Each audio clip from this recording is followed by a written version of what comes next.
My name is Lorraine Savard, and I need you to hear this story all the way through before you judge a single thing I did.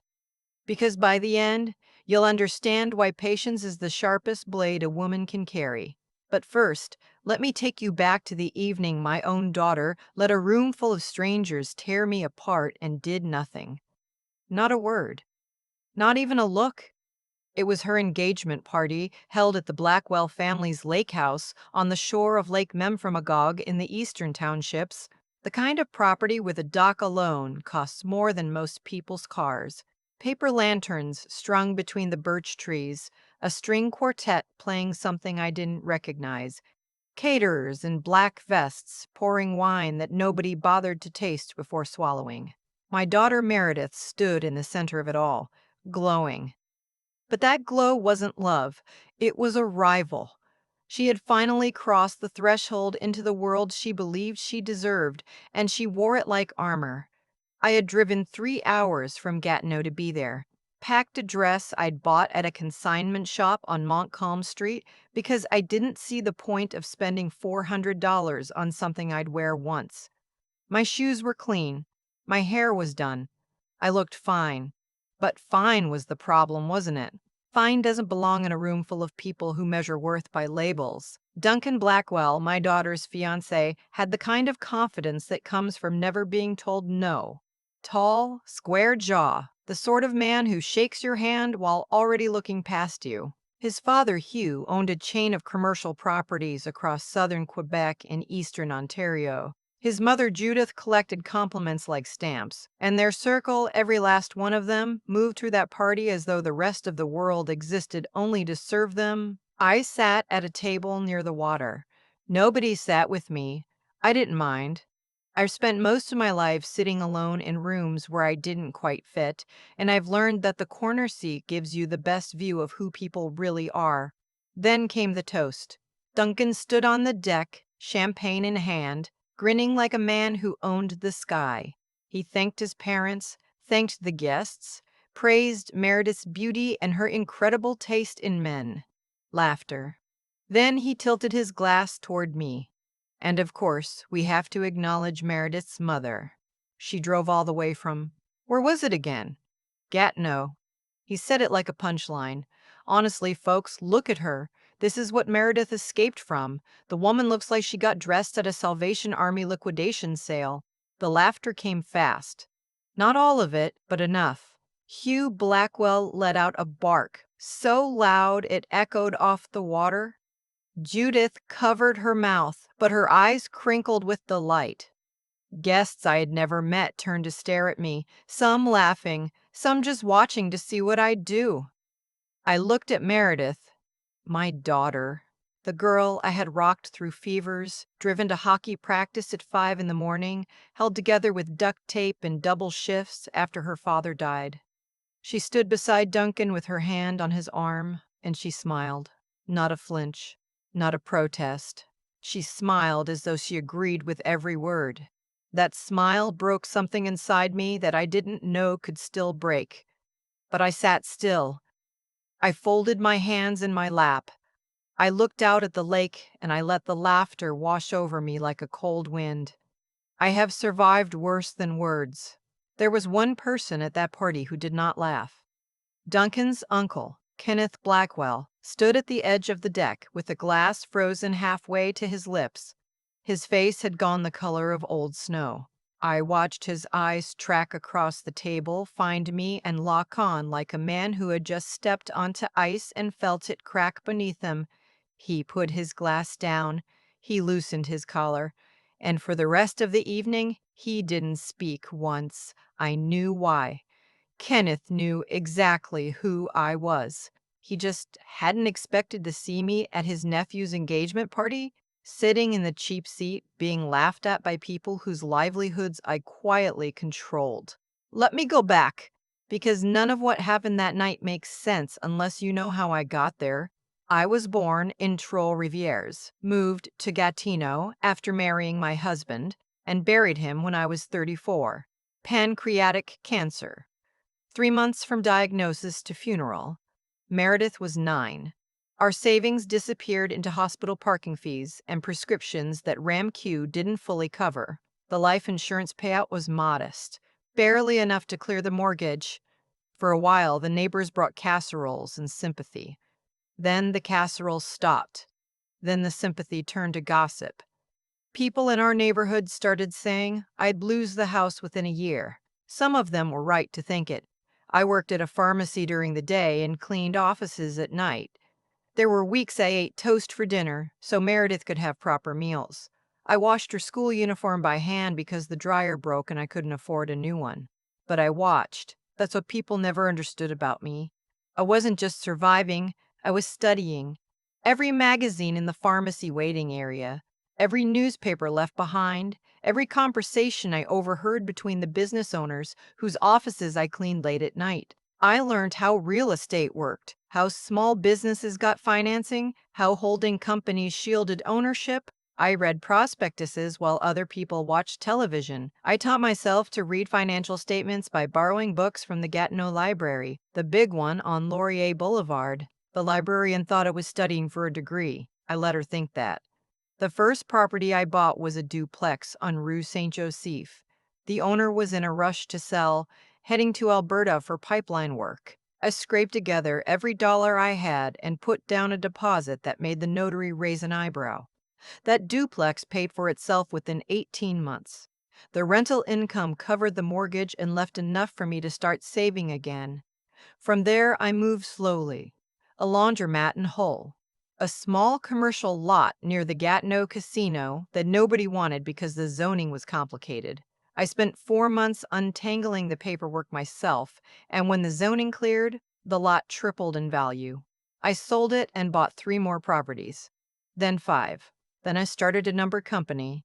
Then another. 68 47923 Canada Inc. 729-337-2935 Quebec Inc.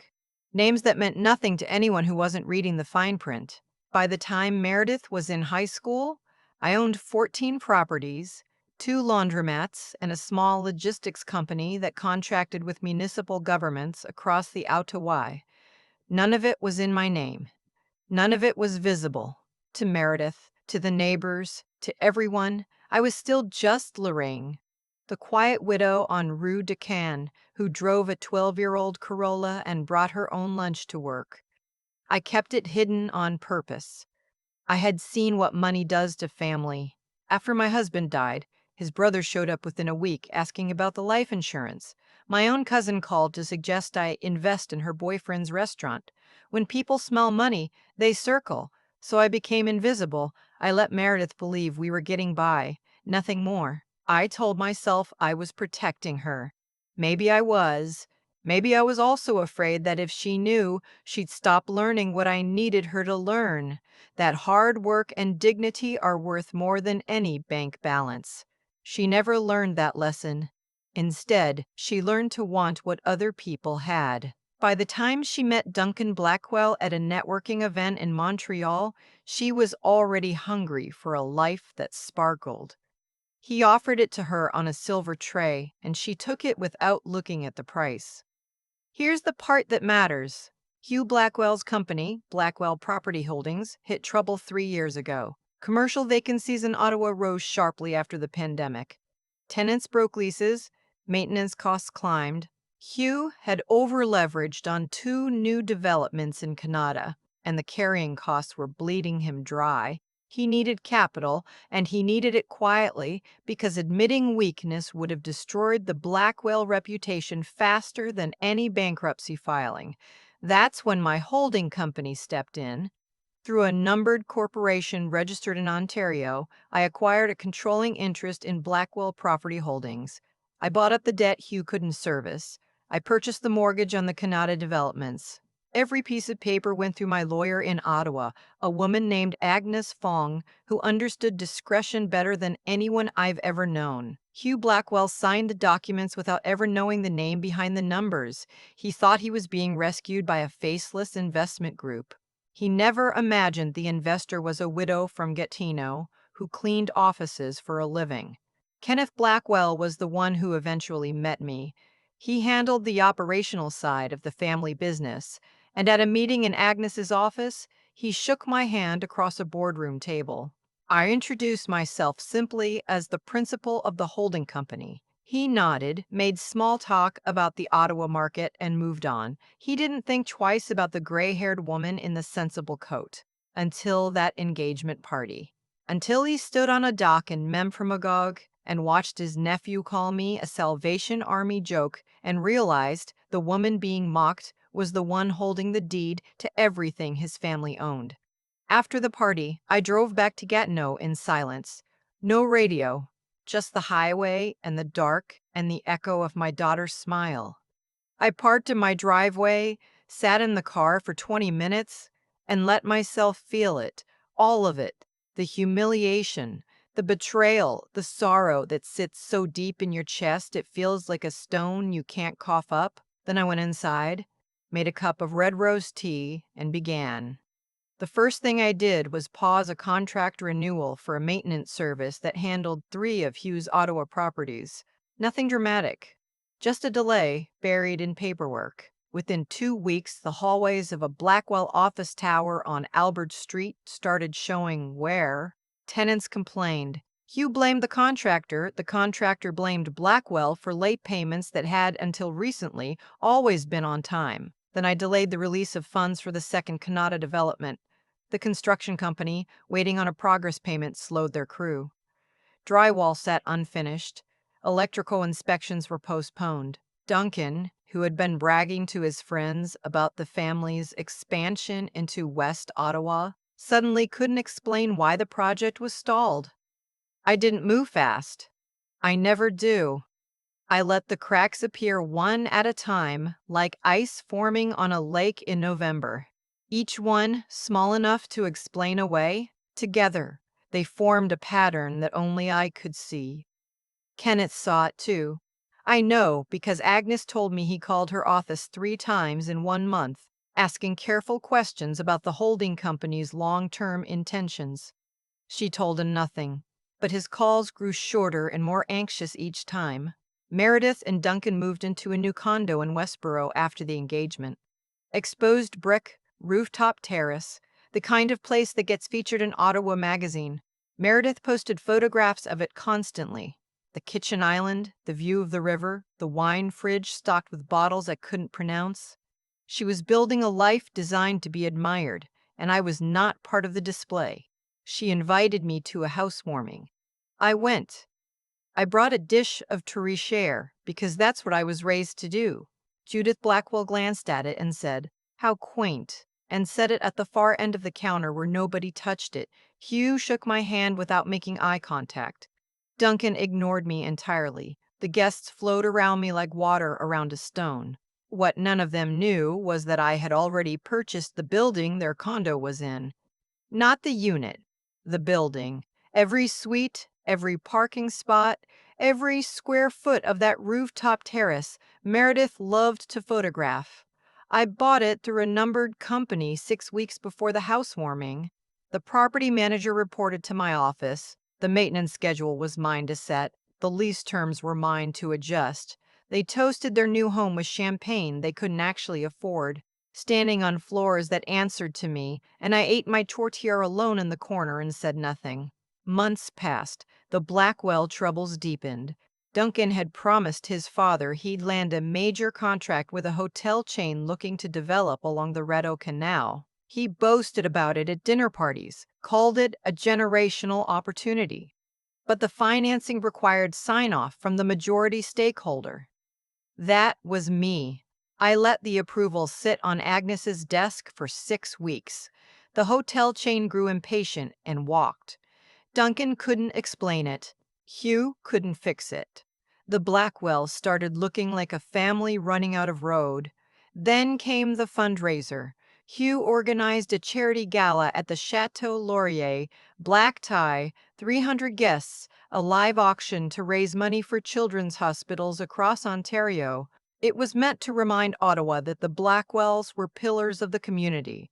Duncan gave a speech about giving back that lasted 12 minutes and used the word legacy 9 times. When the time came to present the family's headline donation, Duncan announced a figure that made the room gasp. $250,000. Applause thundered. Camera flashes lit his face. Then the pledge had to clear. The bank flagged the transaction. Credit lines that Hugh had assumed were secure came back denied. Duncan's assistant was on the phone in the hallway, voice rising. By the time dessert was served, whispers have replaced applause. The Blackwell's check was no good. The donation couldn't be confirmed, and 300 of Ottawa's most connected people watched Duncan Blackwell stammer through an excuse about a processing delay while his father's face turned to ash. I sat at table 14, near the back, eating a creme brulee that was genuinely excellent, and I said nothing. It took another month before Kenneth broke. He did it at a Sunday dinner in Memphremagog, the same lake house where Duncan had called me a charity shop joke. I wasn't there, but word reached me quickly enough. Kenneth told Hugh and Duncan that the anonymous investor wasn't anonymous to him, that he'd met her, that she was Meredith's mother, that the woman they mocked at the engagement party owned every wall they leaned against and every dollar they spent. Duncan called it a lie. Hugh called it impossible. Judith left the room. Meredith sat frozen at the table, her fork halfway to her mouth, and didn't move for a full minute. But Kenneth wasn't lying, and they knew it. The fear in his voice was too real, too heavy to be invented. He'd been carrying the secret for months, watching his family mock the woman who could end them with a phone call, and the weight of it had finally crushed him. Meredith showed up at my house 3 days later. She looked like she hadn't slept. Her eyes were swollen, her hair pulled back in a knot that reminded me of how she wore it in grade school. She sat at my kitchen table, the same table where I'd helped her with math homework, where I'd told her about her father's diagnosis, where I'd packed her lunch every morning for 13 years. "Mom," she said, "please, you have to stop this."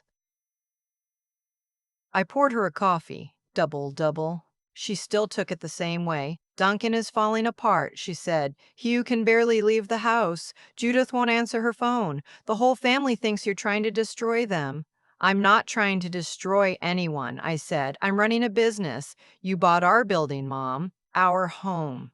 "I bought a building. You happen to live in it." She started crying. Not the careful tears she'd learned to produce for Duncan's benefit, but the ragged, ugly crying of a woman who had run out of pretense. She begged me to release the contracts, to restore the credit, to step back from the company and let the Blackwells recover. I listened. I let her say everything she needed to say, and when she finished, I set down my mug and looked at her. "Meredith, do you remember the engagement party?" She didn't answer. "Your fiancé stood on that dock and told 300 people that I looked like I dressed at a Salvation Army liquidation sale. His parents laughed. Their friends laughed. And you, my daughter, the child I raised alone, the girl I starved myself to feed, you stood there and you smiled. You smiled, Meredith, as if you agreed." Her mouth trembled. "I didn't know what to do. You knew exactly what to do. You chose not to do it." The silence between us filled the kitchen like smoke. Outside, a cardinal landed on the feeder I'd hung by the window. We both watched it without speaking. "I didn't build what I have to punish you," I told her. "I built it because I had no one to depend on after your father died. I built it in silence because I'd seen what money does to people. I hid it because I wanted you to learn that dignity matters more than dollars. You didn't learn that. You chose flash over family.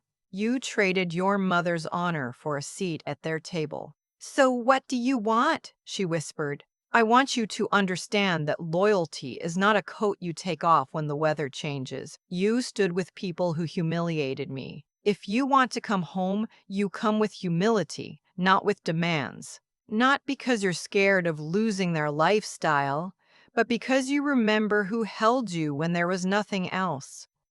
She left without an answer.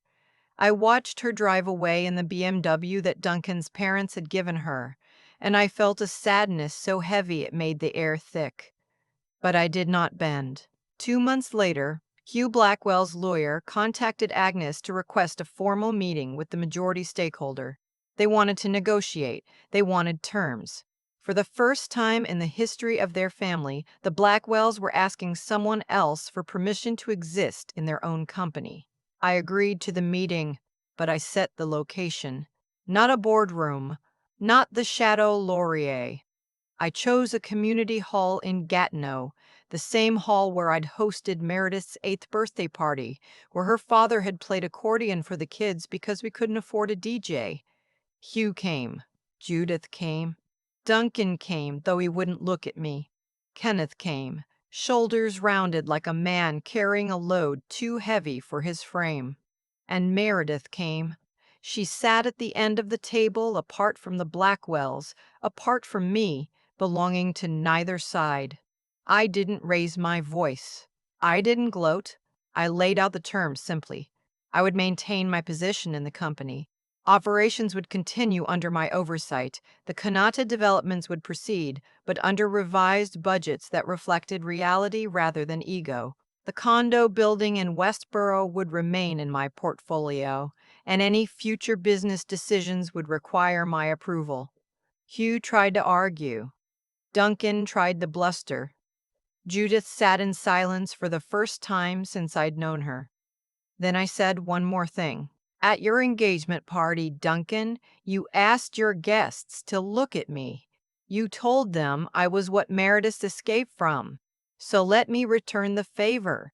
Look at me now. I'm the woman who controls your company, owns your properties, and holds the future of your family in her hands. I'm the woman you called a joke. And I want you to sit with that for as long as it takes to understand what it means. Nobody spoke. The fluorescent lights hummed. Somewhere outside, a snowplow scraped down the street. Duncan signed.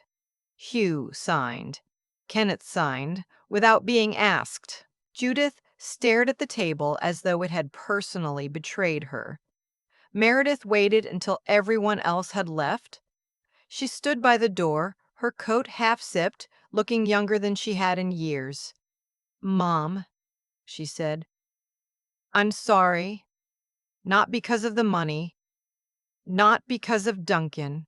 I'm sorry because I forgot who you are. I forgot who raised me, and I chose wrong." I didn't rush to her. I didn't open my arms immediately. Forgiveness is not a switch. It's a door that opens slowly, and only when the person knocking means it. "Then come home," I said, "not to my house. To who you were before you decided I wasn't enough." She nodded. That was all. A nod, a breath, and the sound of her boots on the linoleum as she walked back to my kitchen table and sat down. I poured her another coffee, double. We sat together in silence, and for the first time in years, the silence between us wasn't anger or distance. It was the beginning of something fragile, something that would take time, but something real. The Blackwells still operate their business. I didn't destroy them. That was never the point. The point was the lesson. And the lesson was this: never mock the quiet ones. Never assume that silence means weakness. And never, ever underestimate a woman who learned to build an empire while the rest of the world thought she was just getting by. Duncan doesn't call me names anymore. Hugh nods when I enter a room. Judith still can't quite look me in the eye, but she passes the tourtière now without comment. Kenneth and I have an understanding that doesn't need words. And Meredith, she visits every Sunday. She brings her own dish. Last week, it was a clafoutis made with blueberries from a farm stand in Chelsea. It wasn't perfect, but she made it herself, and she carried it through my door with both hands, the way you carry something that matters. They laughed at the woman in the consignment shop dress. They called her a joke. They thought she was beneath them, but the joke was sitting quietly at table 14 the whole time, holding every deed, every contract, every thread of their future in hands they never bothered to look at. And when she finally stood up and spoke, not one of them was laughing. That was the night I stopped being their punchline and became the name they couldn't afford to forget.